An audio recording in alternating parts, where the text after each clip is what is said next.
BJP ನಾಯಕರು ಸೌಜನ್ಯ ಮನೆಗೆ ಹೋದಾಗ ಏನೇನೆಲ್ಲ ಆಯಿತು ಅಂತ ಗೊತ್ತಾ? ಸೌಜನ್ಯ ಅವರ ಮಾವ ಬಂದ ಕೂಡಲೇ ಈ ಬಿಜೆಪಿಗರು ಎದ್ದು ಹೊರಟಿದ್ಯಾಕೆ? ಸೌಜನ್ಯ ಅವರ ಮಾವನಿಗೆ ಈ ಬಿಜೆಪಿಗರು ಏನಾದರೂ ಹೆದರ್ಕೊಂಡ್ರ? ಹಾಗಿದ್ರೆ ಹೆದರ್ಕೊಂಡಿರೋದಕ್ಕೆ ಕಾರಣ ಏನು? ನಮಸ್ಕಾರ. ದೇಶವನ್ನೇ ಬೆಚ್ಚಿ ಬೀಳಿಸಿದ್ದ ದೆಹಲಿಯ ನಿರ್ಭಯ ಪ್ರಕರಣವಾದ ಸಮಯದಲ್ಲೇ ಧರ್ಮಸ್ಥಳದಲ್ಲಿ ಸೌಜನ್ಯ ಪ್ರಕರಣ ಕೂಡ ನಡೆದಿತ್ತು. ಸೌಜನ್ಯ ದುರಂತದ ಬಳಿಕ ಸೌಜನ್ಯ ಮನೆಗೆ ತೆರಳದ ಈ ಬಿಜೆಪಿ ನಾಯಕರು ಬರೋಬ್ಬರಿ 13 ವರ್ಷಗಳ ಬಳಿಕ ಸೌಜನ್ಯ ಮನೆಗೆ ತೆರಳಿ ಸೌಜನ್ಯ ತಾಯಿ ಕುಸುಮಾವತಿ ಅವರನ್ನ ಭೇಟಿ ಮಾಡಿ ಅವರಿಗೆ ಸಾಂತ್ವನವನ್ನ ಹೇಳಿದ್ದಾರೆ. ಸೌಜನ್ಯ ಮನೆಗೆ ಬಿಜೆಪಿ ನಾಯಕರು ತೆರಳಿದ ಬಳಿಕ ಸಿಕ್ಕಾಪಟ್ಟೆ ಸುದ್ದಿಯಲ್ಲಿದ್ದಾರೆ. ದಿನ ಕಳೆದಂತೆ ಹೊಸ ಸುದ್ದಿಗಳು ಇದೀಗ ಆಚೆ ಬರ್ತಾ ಇದೆ. ಹೌದು, ಸೆಪ್ಟೆಂಬರ್ 1ರಂದು ಧರ್ಮಸ್ಥಳದಲ್ಲಿ ಬಿಜೆಪಿ ವತಿಯಿಂದ ಧರ್ಮಸ್ಥಳ ಚಲೋ ಸಮಾವೇಶವನ್ನು ಹಮ್ಮಿಕೊಂಡಿದ್ರು. ಈ ಸಮಾವೇಶದ ಬಳಿಕ ಬಿಜೆಪಿ ನಿಯೋಗ, ಅದರಲ್ಲಿಯೂ ವಿರೋಧ ಪಕ್ಷದ ನಾಯಕ ಆರ್ ಅಶೋಕ್, ಸಿಟಿ ರವಿ ಸೇರಿದಂತೆ ಪ್ರಮುಖ ನಾಯಕರು ಅಂದರೆ ಬಿಜೆಪಿಯ ಪ್ರಮುಖ ನಾಯಕರನ್ನು ಹೊರತುಪಡಿಸಿ ಬಿಜೆಪಿಯ ರಾಜ್ಯಾಧ್ಯಕ್ಷ ವಿಜಯೇಂದ್ರ, ಸಂಸದ ಬ್ರಿಜೇಶ್ ಚೌಟ್, ಬೆಳ್ತಂಗಡಿ ಶಾಸಕ ಹರೀಶ್ ಪೂಂಜಾ ಹಾಗೂ ಪಕ್ಷದ ಮುಖಂಡರು ಸೌಜನ್ಯ ಮನೆಗೆ ತೆರಳಿದ್ರು. ಕೆಲಕಾಲ ಮಾಧ್ಯಮಗಳನ್ನ ಇರಿಸಿದ ಈ ಬಿಜೆಪಿ ನಾಯಕರು ಕುಸುಮಾವತಿಯವರು ಕಣ್ಣೀರನ್ನ ಹಾಕ್ತಾ ಸೌಜನ್ಯಗೆ ನ್ಯಾಯ ಸಿಕ್ಕಿಲ್ಲ ಅಂತ ಹೇಳ್ತಾ ತಮ್ಮ ಅಸಮಾಧಾನವನ್ನ ಹೊರಹಾಕ್ತಾ ಇದ್ರು. ಆ ಬಳಿಕ ಸೌಜನ್ಯ ಮಾವ ಸೌಜನ್ಯ ಪ್ರಕರಣದ ಬಗ್ಗೆ ಎಡೆಯಾಗಿ ಮೊಬೈಲ್ನಲ್ಲಿ ತೋರಿಸ್ತಾ ಮಾಹಿತಿಯನ್ನು ಕೊಡೋದಕ್ಕೆ ಮುಂದಾದಾಗ ಈ ಬಿಜೆಪಿ ನಾಯಕರು ಮಾಧ್ಯಮಗಳನ್ನು ಆಚೆ ಕಳಿಸಿದ್ದಾರೆ. ಈ ಬಳಿಕ ಇದು ಕೂಡ ಹಲವು ಚರ್ಚೆಗೆ ಕಾರಣ ಆಗಿತ್ತು. ಅಷ್ಟೇ ಅಲ್ಲ, ಧರ್ಮಸ್ಥಳ ಚಲೋದಲ್ಲಿ ಭಾಗಿಯಾಗಿದ್ದ ಇನ್ನಿತರ ನಾಯಕರಾದ ಆರ್ ಅಶೋಕ್, ಕೇಂದ್ರ ಸಚಿವ ಪ್ರಹ್ಲಾದ್ ಜೋಶಿ, ಸಿಟಿ ರವಿ, ಮಾಜಿ ಮುಖ್ಯಮಂತ್ರಿ ಸದಾನಂದ ಗೌಡ, ಶಾಸಕ ವಿಶ್ವನಾಥ್, ಚಲವಾದಿ ನಾರಾಯಣ ಸ್ವಾಮಿ, ಶ್ರೀರಾಮುಲು, ವಿ ಸುನೀಲ್ ಕುಮಾರ್, ಸಂಸದ ತೇಜಸ್ವಿ ಸೂರ್ಯ ಸೇರಿದಂತೆ ಇನ್ನೂ ಹಲವು ಬಿಜೆಪಿ ಪ್ರಮುಖ ನಾಯಕರು ಧರ್ಮಸ್ಥಳ ಚಲೋ ಸಮಾವೇಶದಲ್ಲಿ ಪಾಲ್ಗೊಂಡಿದ್ರು. ಧರ್ಮಸ್ಥಳ ಚಲೋದಲ್ಲಿ ಪಾಲ್ಗೊಂಡಿದ್ದ ಇವರುಗಳು ಸೌಜನ್ಯ ತಾಯಿ ಕುಸುಮಾವತಿಯನ್ನ ಭೇಟಿ ಮಾಡದೇ ಇರೋದಕ್ಕೆ ಕಾರಣ ಏನು? ಈ ಬಗ್ಗೆ ಕೂಡ ಹಲವು ಪ್ರಶ್ನೆಗಳು ಭುಗಿಲೆದ್ದಿದ್ವು.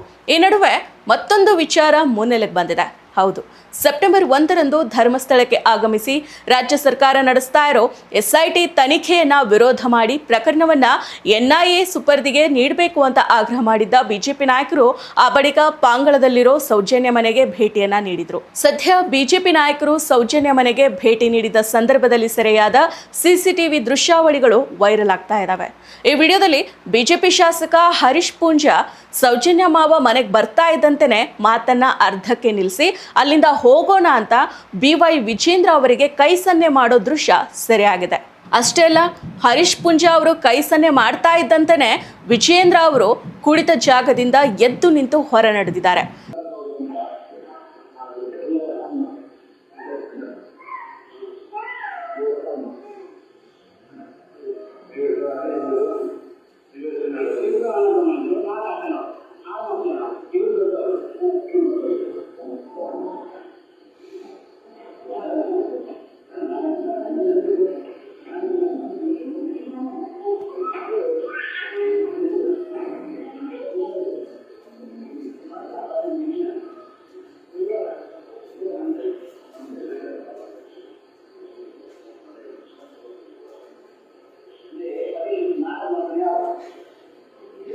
ಸೌಜನ್ಯ ಮಾವ ಮನೆಗೆ ಪ್ರವೇಶ ಮಾಡ್ತಾ ಇದ್ದಂತೆಯೇ ಹರೀಶ್ ಪೂಂಜಾ ನಡೆದುಕೊಂಡ ಬಗ್ಗೆ ಸದ್ಯ ಹಲವು ಅನುಮಾನಗಳನ್ನು ಹುಟ್ಟುಕೊಟ್ಟಿದೆ. ಇದು ಹಲವು ಅನುಮಾನಗಳಿಗೆ ಎಡೆ ಮಾಡಿಕೊಟ್ಟಿದೆ. ಸೌಜನ್ಯ ಮನೆಗೆ ತೆರಳಿದಾಗ ಮಾಧ್ಯಮಗಳ ಜೊತೆಗೆ ತೆರಳಿದ ಇವರುಗಳು ಸೌಜನ್ಯ ಪ್ರಕರಣದ ಬಗ್ಗೆ ಕುಸುಮಾವತಿ ಅವರು ಹೇಳೋದಕ್ಕೆ ಶುರು ಮಾಡಿದ ಕೂಡಲೇ ಮಾಧ್ಯಮಗಳನ್ನು ಹೊರಕಳಿಸಿದ್ದಾರೆ. ಸೌಜನ್ಯ ಮನೆಗೆ ಆರ್ ಅಶೋಕ್ ಸೇರಿದಂತೆ ಇನ್ನಿತರ ಪ್ರಮುಖ ನಾಯಕರು ಹೋಗದೇ ಇರೋದು, ಇದೀಗ ಸೌಜನ್ಯ ಮಾವ ಬಂದ ಬಳಿಕ ಕೈ ಸನ್ನೆ ಮಾಡಿದ ಕೂಡಲೇ ಬಿಜೆಪಿ ನಾಯಕರು ಹೊರಟು ನಿಂತಿದ್ದು. ಇದೆಲ್ಲವನ್ನ ನೋಡಿದ್ರೆ ಬಿಜೆಪಿಗರ ಈ ನಡೆನುಡಿಗಳು ಅನುಮಾನವನ್ನ ಹುಟ್ಟಿಸದೆ ಬಿಡೋದಿಲ್ಲ. ಅದರಲ್ಲಿಯೂ ಪ್ರಮುಖವಾಗಿ ಸೌಜನ್ಯ ಮನೆಯಲ್ಲಿ ಸೆರೆಯಾದ CCTV ದೃಶ್ಯಾವಳಿಗಳನ್ನು ಗಮನಿಸಿದ್ರೆ ನೀವು ನೋಡ್ಬೋದು, ಅಲ್ಲಿ ಕೈ ಸನ್ನೆ ಮಾಡಿದ ಕೂಡಲೇ ವಿಜೇಂದ್ರ ಅವರು ಎದ್ದು ನಿಂತು ಹೊರಟಿದ್ದಾರೆ. ಇದೆಲ್ಲವನ್ನ ನೋಡಿದ್ರೆ ದಟ್ಟವಾದ ಅನುಮಾನಗಳು ಹುಟ್ಟುತ್ತೆ. ಅಷ್ಟೇ ಅಲ್ಲ, ಸೌಜನ್ಯ ಮಾವನಿಗೆ ಇವರೆಲ್ಲ ಹೆದರ್ಕೊಳ್ತಾ ಇರೋದು ಯಾಕೆ? ಅದಕ್ಕೆ ಕಾರಣ ಏನು? ಸೌಜನ್ಯ ಮಾವ ಬಂದ ಕೂಡಲೇ ಎದ್ದು ಹೋಗೋದಕ್ಕೆ ಕಾರಣ ಏನು? ನನಗಿಷ್ಟ ನಂದಿನಿ ತುಪ್ಪ, ಶುದ್ಧ ತುಪ್ಪ ಅಂದರೆ ನಂದಿನಿ. ಸೌಜನ್ಯ ಅವರ ಮಾವ ವಿಠಲ್ ಅವರು ಪ್ರಶ್ನೆ ಮಾಡ್ತಾರೆ ಅಥವಾ ಆರೋಪಿಗಳ ಬಗ್ಗೆ ನೇರ ಆರೋಪ ಮಾಡ್ತಾರೆ. ಆಗ ಏನು ಉತ್ತರವನ್ನು ಕೊಡೋದಕ್ಕೆ ಆಗಲ್ಲ ಅನ್ನೋ ಭಯಕ್ಕೆ ಇವರೇನಾದರೂ ಹೆದರಿ ಓಡಿದ್ರ? ಸೌಜನ್ಯ ಕುಟುಂಬ ಸುಪ್ರೀಂ ಕೋರ್ಟ್ಗೆ ಹೋಗಲಿ, ಅದಕ್ಕೆ ಬೇಕಾದ ವ್ಯವಸ್ಥೆಯನ್ನು ನಾವು ಮಾಡ್ತೀವಿ ಅಂದವರು ಆಕೆಯ ಮಾವನ ಮಾತಿಗೆ ಹೆದರಿ ಓಡಿದ್ಯಾಕೆ? ಎಲ್ಲ ಬಟಾಬೈಲು. ಯಾರನ್ನೋ ರಕ್ಷಣೆ ಮಾಡೋದಕ್ಕೆ ನಿಂತಿರೋ ನೀವುಗಳು ರಾಜ್ಯದ ಜನರ ದಿಕ್ಕು ತಪ್ಪಿಸೋದಕ್ಕೆ ಸೌಜನ್ಯ ಮನೆಗೆ ಕಾಲಿಟ್ಟಿರೋ ಹೊರತು ಆಕೆಗೆ ನ್ಯಾಯ ಸಿಗೋದು ನಿಮಗೆ ಬೇಕಾಗಿಲ್ಲ.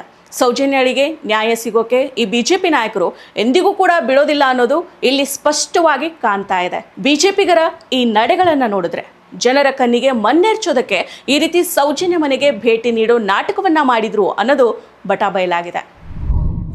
ಮತ್ತಷ್ಟು ವಿಶೇಷ ವಿಡಿಯೋಗಳನ್ನು ನೋಡಲು ಮತ್ತು ಹೊಸ ವಿಡಿಯೋಗಳ ಬಗ್ಗೆ ತಿಳಿಯಲು EDina.com ಯೂಟ್ಯೂಬ್ ಚಾನೆಲ್ ಸಬ್ಸ್ಕ್ರೈಬ್ ಮಾಡಿ ಮತ್ತು ಬೆಲ್ ಐಕಾನ್ ಕ್ಲಿಕ್ ಮಾಡಿ.